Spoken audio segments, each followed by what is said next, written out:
नमस्कार दोस्तों, अगर आप लोग लो सिविल और क्रेडिट स्कोर पे अपने लोन के लिए अप्लाई करना चाहते हैं, अगर आप लोगों को लोन नहीं मिल रहा है तो मैं आप लोगों को कुछ ऑप्शंस बताता हूं जो कि आप लोगों के क्रेडिट और सिविल स्कोर इंप्रूव करने में भी मदद करेंगे। साथ ही आप लोग लोन के लिए अप्लाई भी कर सकते हैं, लोन अप्रूवल भी आप लोगों को मिल जाएगा।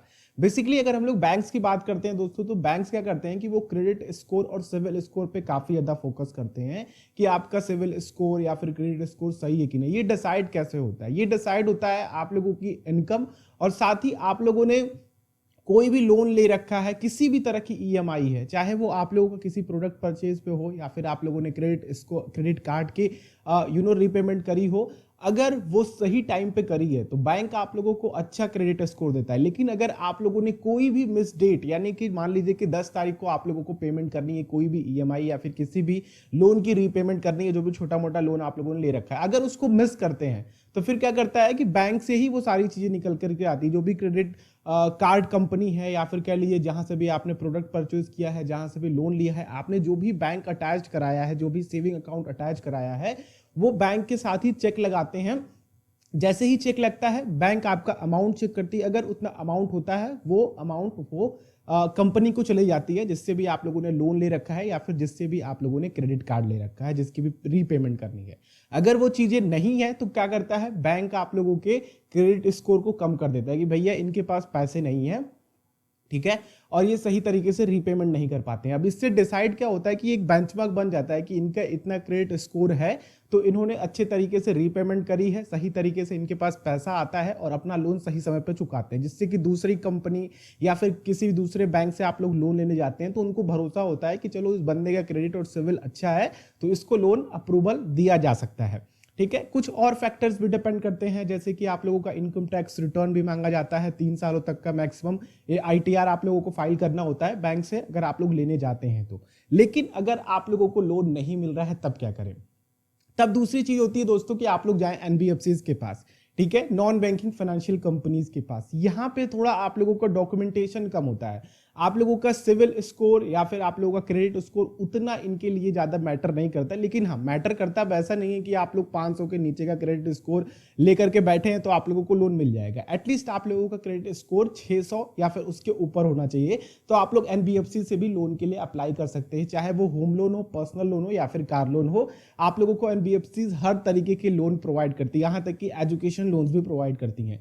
तो अगर आप लोगों को बैंक से नहीं मिल रहा है तो आप लोग एनबीएफसीज की तरफ जा सकते हैं। एनबीएफसीज में एक घाटा यह है कि यहां पे आप लोगों की डॉक्यूमेंटेशन और आप लोगों से चर्चा काफी कम होती है, लेकिन आप लोगों को ज्यादा ब्याज दरें चुकानी पड़ती हैं एज कंपेयर टू बैंक। तो अगर आप लोग थोड़ा 1-2% ज्यादा ब्याज देने के लिए तैयार हैं तो एनबीएफसीज को आप लोग चूज कर सकते हैं।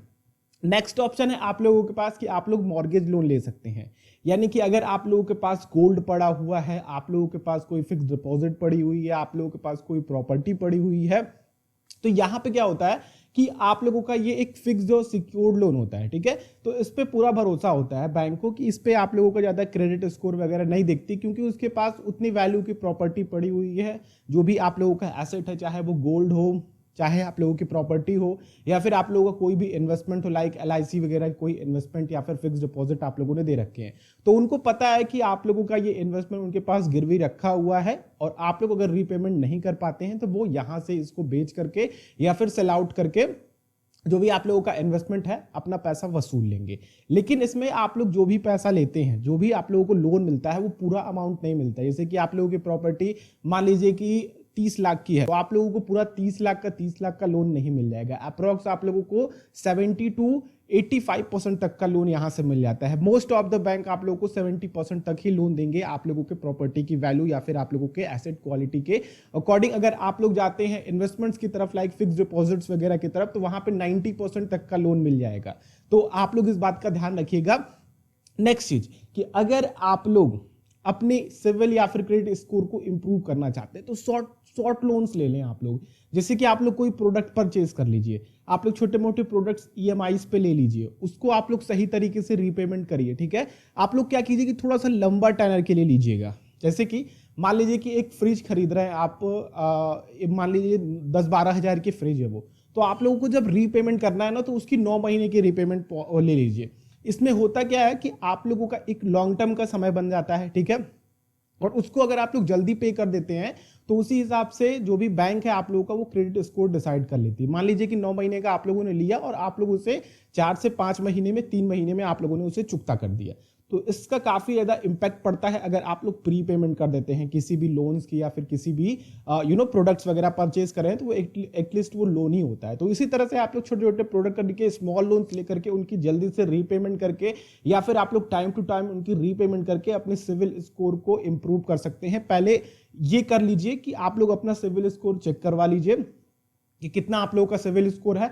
अब मान लीजिए कि आप लोगों को 2 साल बाद होम लोन लेना है तो अब आप लोगों को इंप्रूव करना पड़ेगा। तो इस तरह के छोटे छोटे लोन्स लेकर के आप अपने सिविल स्कोर को इंप्रूव कर सकते हैं और आसानी से अपने लोन को पा सकते हैं। और दोस्तों नेक्स्ट ऑप्शन है या फिर कह लीजिए कि इस समय का जो काफी ज्यादा प्रचलित ऑप्शन है, लो क्रेडिट या फिर सिविल स्कोर होने के बावजूद भी लोन आराम से लोग बैंकों से निकाल रहे हैं।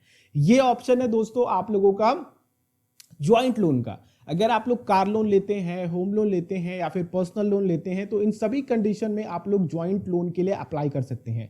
ज्वाइंट लोन के 2 फायदे हैं दोस्तों कि एक तो अगर आप लोगों का क्रेडिट स्कोर लो है, सिविल स्कोर लो है, तो आप लोगों का लोन यहाँ पे अप्रूवल जल्दी हो जाता है, यानी कि उसको ज्यादा ध्यान में नहीं रखा जाता है। दूसरा कि आप लोगों के लोन की लिमिट बढ़ जाती है। मान लीजिए कि आपके क्रेडिट स्कोर और सिविल स्कोर के अकॉर्डिंग और आप लोगों की इनकम के अकॉर्डिंग 20 लाख का लोन अप्रूवल मिल रहा है, ठीक है, होम लोन के लिए। वहीं पे अगर आप लोग ज्वाइंट होम लोन अप्लाई कर देते हैं तो दूसरे वाले का क्रेडिट स्कोर या फिर उसकी सिविल स्कोर के अकॉर्डिंग या फिर उसके इनकम के अकॉर्डिंग जितने लोन का अप्रूवल मिलता है वो साथ में मिला करके आप लोग किसी एक प्रॉपर्टी के लिए ले सकते हैं। तो ये काफी बेनिफिशियल इस समय साबित हो रहा है और लोग इसको काफी ज्यादा ऑप्ट कर रहे हैं, काफी ज्यादा इस चीज को चूज कर रहे हैं, इस ऑप्शन को चूज कर रहे हैं। लेकिन एक बात ध्यान रखिएगा, जो सामने वाला है यानी कि जो दूसरा गारंटर आप लोगों का बनेगा उसका सिविल और क्रेडिट स्कोर अच्छा होना चाहिए, तभी आप लोगों को लोन अप्रूवल मिलता है अगर आप लोग हायर लोन की रीपेमेंट लेते हैं। क्योंकि देखिए बैंक चाहता है और कोई भी चाहेगा, अगर आप लोगों को कोई भी पैसा देगा तो वो चाहेगा कि आपसे पैसा किस तरह से निकाला जा सके। आपका कोई गारंटर बनेगा तो जाहिर सी बात है कि वो गारंटर के पास भी पैसा होना चाहिए, वो भरोसे के लायक होना चाहिए। तो ये काफी ज्यादा इंपॉर्टेंट होता है क्रेडिट और सिविल स्कोर, इससे डिसाइड होता है क्योंकि ये निष्पक्ष होता है। कोई भी बैंक अगर आप लोगों को क्रेडिट स्कोर दे रहा है तो वो आप लोगों के पूरे ट्रांजेक्शन को ध्यान में रख करके ही दे रहा है। तो आई होप दोस्तों आप लोग इन 4 ऑप्शंस को चूज करेंगे और मैं आप लोगों से भी जानना चाहता हूं कि आप इन चारों में से किस ऑप्शंस के साथ जाना पसंद करेंगे और कौन सा ऑप्शन आप लोगों को बढ़िया लगा। तो वीडियो अच्छी लगी हो तो लाइक कीजिएगा, दूसरों के साथ शेयर कीजिएगा। किसी भी तरह का फीडबैक या फिर क्वेश्चन हो, कोई टॉपिक है आप लोगों का जिसपे आप लोग वीडियो चाहते हैं तो कॉमेंट कर सकते हैं। अगर आप लोग चैनल पर नए हैं, मुझे पहली बार देख रहे हैं, तो चैनल को जरूर सब्सक्राइब करें और बेल आइकन को जरूर क्लिक करें जिससे कि आने वाली वीडियोस की नोटिफिकेशन आ सके। और हाँ, वीडियो को लाइक या फिर डिसलाइक करके जरूर जाइएगा और अपने कॉमेंट नीचे छोड़िएगा जरूर। हम लोग नेक्स्ट वीडियो में मिलते हैं। आप लोगों का दिन शुभ हो। जय हिंद।